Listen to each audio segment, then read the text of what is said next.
Everyone आज आम बनवाक जाऊे ताल तैयारी बिरी चाउर पिठा। तो तापाई आम फास्ट ताल ग्रेवी आम जो सिरप जहाँ कहते सेटा को प्रस्तुत करवा। तो तार रेसिपी मो चैनल अच्छी जाटा फटाफट देखी दिंतु। तो तापर जो आप सिरप कर सारे ताल पूरा प्रोसीजर मुझे केमी आप ताल को छड़े केमी आप सिरप प्रस्तुत करेंगे। तो तार से वीडियोटा निश्चिंत देखूँ। तापर आसतु एबे प्रस्तुत करवा तार बैटरटा।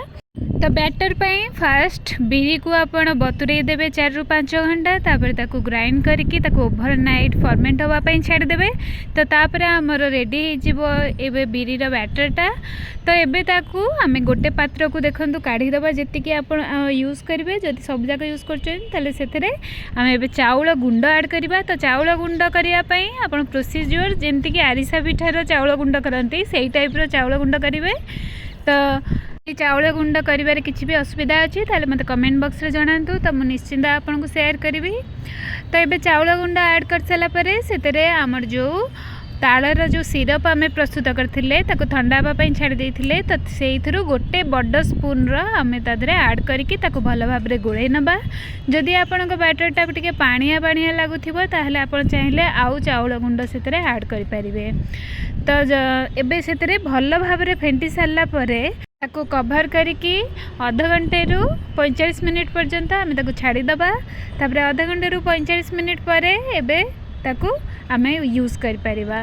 तो एबे तेल कड़े नहीं जावा। तो मुझे छाणीबा पई तेल कड़े नहीं जाइए गरम करने को। तो एबे से बैटर को आम आणिकी से स्वाद अनुजाई लुण ऐड कर नबा। तो लुण ऐड कर सारापर एबे तेल जो गरम हो आम बरा सेप्र आम छोट छोट बरा टाइप्र आम से ऐड करवा। तेल कड़े आम कड़े अल्प तेल रे बरा को छाणी पारिबा किसी असुविधा न थाए।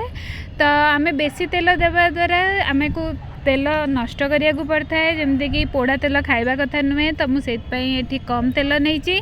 जदि आप बेसी अमाउंटर बरा करुँचे आपण बेसी अमाउंटर तेल ऐड करेंगे। किंतु सब मन रखिए जे पोड़ा तेल केबे भी यूज करेंगे सीटा आम देह प्रति बहुत हानिकारक होता है। तो ये देखो से बरा पाई आम सब छोट छोट गोल करके आम से ऐड करदे। एबे ताकू आम मीडियम फ्लेम रे कि हाई फ्लेम रे आपन इच्छा से भितर मध्य सीझी बेसी हाई फ्लेम देवेनि जस्ट मीडियम रु हाई फ्लेम मझामझी देवे। तो से आप कुक करेंगे इजिली। एबे देखंतु बरा गुड़िक भल भाव में तलपटा कुक हो सारापर ताको आम आरपट को उल्टे दबा। तो आरपट को उल्टे तापर पुणी आम कुक करवा। तो यही बराटी बहुत ही टेस्टी लगी थाए। आबे तो तालर सीजन ही अच्छी पिठा कि आपन बरा करिवार। तो आप निश्चिंत ये बराटा करंतु आ मते कमेंट बॉक्स रे जणातु जे आपनको ये बराटी केमती लागिला। आउ आपन जदि यार पिठार रेसिपी देखिया चाहछन ताले मोर चैनल रे ऑलरेडी अवेलेबल अछि पिठार रेसिपी ताଳ पिठार रेसिपी। तो जाई जल्दी ही देखि नियंतु।